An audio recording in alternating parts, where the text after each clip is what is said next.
I'm a big fan of time blocking, and I try to get better all the time in it. And one of the greatest resources out there at the moment is Cal Newport's podcast, Deep Questions. It's going to be linked down below if you are interested. And in one of his more recent episodes, he got a question about fighting perfectionism and gave a really good answer. And I'm going to share his tip a little bit later in this video. But it got me thinking about my own strategies, about my own workflow, and how I handle this issue. So I decided to create this video for all the people out there that might be fighting perfectionism and might be maybe missing deadlines because they feel that they can always make their work a little bit better. If you are a perfectionist, I think that you should be using time blocking, because time blocking gives you a deadline, right? At the beginning of each day, you create this schedule of tasks that you are going to work on and when you are going to work on them. And we know if you give yourself 10 hours to finish something, it's going to take you 10 hours. If you, however, give yourself just 2 hours to finish it, it might take you just those 2 hours. So at the beginning of the day, when you're creating your schedule, look at the tasks ahead and identify those where you might be tempted to go over time and schedule them right before something that is non-movable.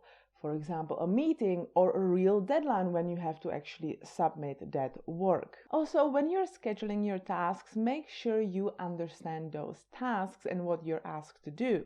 Does it really need to be perfect? I've met some people at work where their manager asks them to do a quick research and send them some bullet points of what they find out. And what they submit to the manager is a 20-page report with the beautiful graphs and diagrams and I don't know what. But the manager really just wanted bullet points and a quick research. On the other hand, if you're working on something that's really important, something that should not have any mistakes, that just can't be half-assed, then you need to take a different approach. And this is the part that Cal Newport addressed in his podcast and that I really like. He said, take a break. So let's say that you're working on some marketing materials, and of course they need to look professional, there shouldn't be any mistakes, etc.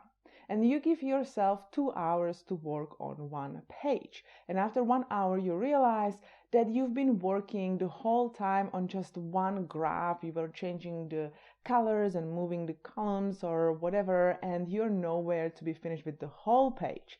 So what to do in this case? Stop.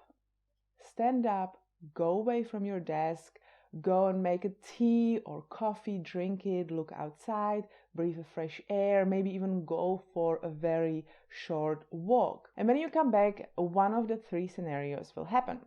1, you come back and with fresh eyes, you suddenly see that what you created is actually good and can be used. Number 2, you come back and with fresh eyes, you immediately spot the issue with the graph so you can fix it very quickly in 2 to 5 minutes and move on to the next part of the page. 3, you come back with fresh eyes and you're exactly where you were before. You still don't know how to change it. You just know that it needs to be improved. In that case, move on. Spend the rest of the time that you have scheduled for this task on the rest of the page, and then at the end come back to it. Or if you can, then leave it for next day or even next week if you have that time buffer for it. I find that very often the bigger time I leave between, doing the actual work and coming back with the fresh eyes, the bigger the chance is that I will immediately spot the issue with it or that I will actually like it. And the funny thing is that our brain does not stop working on that issue when we leave the table. You might be taking a shower and suddenly think of something that can be improved in that graph that's going to move you forward in the right direction. One more advice. If your problem is not so much being stuck on a problem, but more that you're going over and over and over your work in order to spot mistakes before you send it or submit it. For example, you have a report that you wrote and before you submit it, you read it like 300 times because you're looking for certain mistakes. I have a tip for you. Create a system or a checklist for what you do before you send it. So for example, your checklist might include that you will read it 5 times, and each time that you read it, you're going to look for certain errors or mistakes within the report. This is going to give you a peace of mind, because when you're just reading it and checking for any mistake, you might be going through it, checking for grammatical errors, and once you're on page 10, you realize that the headline font is incorrect, so you change it and you're like, oh, I need to also keep an eye on this, and then you are continuing reading, fixing the headlines and the grammatical errors, and then you finish and you're like, oh, well, the first 10 pages I actually did not check the headlines, so I have to go over, and then like, oh, but I was like not really paying attention to the grammatical errors because I was paying attention to the headlines, so I have to go through it again and again, etc., etc. Create a checklist and stick to it. It's going to give you peace of mind and make you confident in your work and in what you have checked, and then help you to send it earlier. And if you find that you really are having issues with this sending something without proofreading it 100 times, then start with a small exercise. Start sending emails that are maybe not that important without proofreading it. Do you really need to read through an email 10 times when this email is just going to your colleague asking them if they want to grab a lunch with you?